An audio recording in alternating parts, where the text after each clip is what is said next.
दूसरी शादी। आदि की शादी के लिए उसके मम्मी पापा रिया के घर जाते हैं। अरे कैसे कर दे शादी भाई साहब, आपका बेटा तो अभी कुछ करता ही नहीं है। सुना है आगे पढ़ाई करने के लिए शहर भी जा रहा है। तभी तो भाई साहब हम चाहते हैं कि शहर जाने से पहले इसकी शादी कर दे।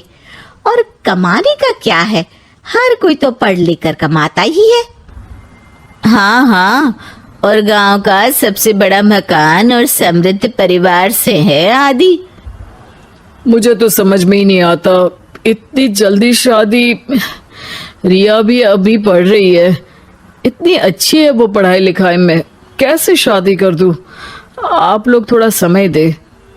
आदि के माता पिता घर चले जाते हैं, जहां आदि के पिता कहते हैं, अरे भाग्यवान, मुझे तो समझ ही नहीं आ रहा कि तू क्यों इतनी जल्दी आदि की शादी करवाना चाहती है। पढ़ लिख कर कमाई धमाई करने लायक हो जाए तो फिर कर देना शादी। अरे आप चुप रहिए।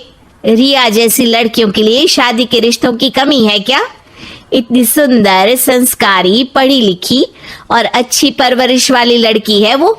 मैं तो छोड़ ही नहीं सकती ये रिश्ता किसी भी कीमत में।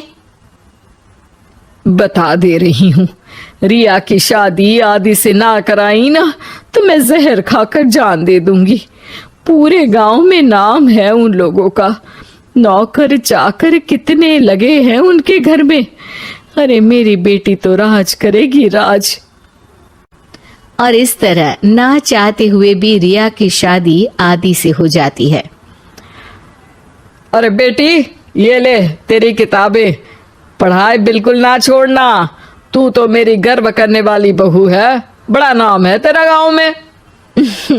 हाँ, आखिर पसंद किसने किया है रिया को आदि के लिए? आदि को गांव की रिया इतनी पसंद नहीं होती है। अरे यार, तू तो बड़ा लक्की निकला, रिया जैसी लड़की से तेरी शादी हो गई।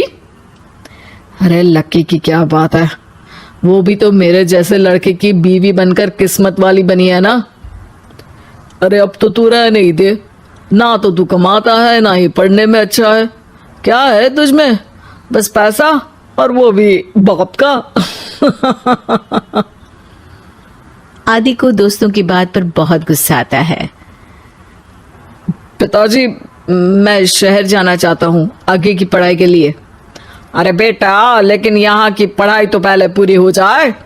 नहीं नहीं, अब मैं किसी भी हालत में शहर में ही रहकर पढ़ाई करूँगा। रिया को आदि का ये व्यवहार अजीब लगता है कि अचानक नई शादी के बाद आदि ऐसा क्यों बोल रहा है। खैर, आदि पढ़ाई के लिए शहर चला जाता है और रिया गांव में रहकर सास ससुर की सेवा करती और बचे वक्त में पढ़ाई। अरे देखो, दामाद जी तो शहर चले गए, हमारी बेटी बेचारी अकेली रह गई। उसे कुछ दिनों के लिए यहीं बुला लाओ ना। रिया की माँ रिया के ससुराल उसे लेने जाती है कि उसके सास ससुर कहते हैं, अरे नहीं नहीं बहन जी, हमारा मन तो रिया के बिना नहीं लगेगा। हाँ माँ, इनको तो शहर जाना ही था पढ़ाई के लिए, बस थोड़ा पहले चले गए। माँ खाली हाथ वापस आ जाती है। आदि शहर में मन लगाकर पढ़ाई करता है और इंजीनियरिंग के लिए दाखिला ले लेता है, तो वहीं रिया भी एमए की पढ़ाई में प्रवेश लेकर समाज सेवा में मन लगाती है। तुझे देखकर लगता है कि मैंने तेरे साथ ठीक नहीं किया बेटी। शादी तो करवा दी लेकिन पति का साथ नहीं मिला। अरे तो क्या हुआ, जैसे मैं अपने माँ पापा के साथ थी वैसे अब आप दोनों के साथ हूँ, है ना? सास खुश हो जाती है।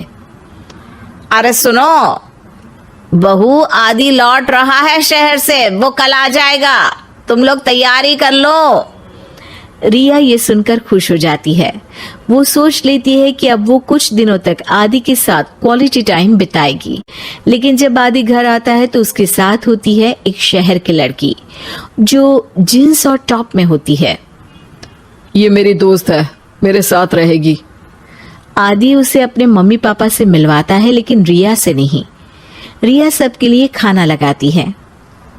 अरे ये नौकरानी कितनी सुंदर है, खाना भी अच्छा बनाया है। अरे नहीं नहीं, ये नौकरानी नहीं, मेरी बहू यानी आदि की बीवी है। ये सुनकर लड़की शांत हो जाती है और आदि की तरफ देखने लगती है, फिर वहां से चली जाती है। अरे माँ, क्या जरूरत थी घर की कहानी बताने की? देखा, अब वो बुरा मान गई ना। वैसे भी मैं आप लोगों को बता देता हूँ, मुझे रिया के साथ नहीं रहना। मैं शिवानी से प्यार करता हूँ और उसी से शादी करूंगा। मैं रिया को छोड़ रहा हूँ। आदि ये बोलकर उस लड़की के साथ शहर चला जाता है। रिया ये सब देखकर रोने लगती है, अपने कमरे में चली जाती है जहां सास ससुर उसके पीछे आते हैं। हमें माफ कर दे बेटा। वो दोनों उसके सामने हाथ जोड़ते हैं। आप लोग ऐसा क्यों बोल रहे हैं? ये तो मेरी किस्मत थी, पर अब मैंने सोचा है कि मैं भी आगे पढ़ाई करके आगे बढ़ूंगी। रिया पढ़ाई लिखाई करके पूरे जिले की कलेक्टर बनती है। आदि उसे छोड़कर शिवानी से शहर में ही शादी कर लेता है। फिर एक दिन रिया के ससुराल में, अरे बेटी रिया, तुझसे मिलने कोई आया है। कौन है माँ? हमें आपकी बहू के बारे में सब पता है। मैं आप लोगों से अपने बेटे के लिए आपकी बहू का हाथ मांगने आई हूँ। रिया के सास ससुर और माता पिता ने मिलकर ये फैसला किया था कि वो रिया की शादी करवा देंगे। पूरे जिले में नाम कमा चुकी रिया की शादी उससे भी बड़े ओहदे के सिट से हो रही होती है कि शादी वाले दिन आदि भी वहां आ जाता है। अरे माँ, ये क्या हो रहा है? तेरी हिम्मत कैसे हुई घर में घुसने की? पूरे गांव में हम लोगों की नाक कटा अकेला छोड़ गया था एक लड़की के लिए, अब क्या लेने आया है? माँ, वो लड़की ठीक नहीं निकली। उसने मुझे धोखा दे दिया माँ। मैं रिया की कीमत समझ चुका हूँ। अरे इतने बड़े जिले की कलेक्टर है वो। मैं यहाँ नहीं था, फिर भी उसने आप लोगों का पूरा ध्यान रखा। बहुत लेट हो चुका है बेटा। रिया आज अपनी नई जिंदगी की शुरुआत करने जा रही है, अब उसे भी जीने का हक है।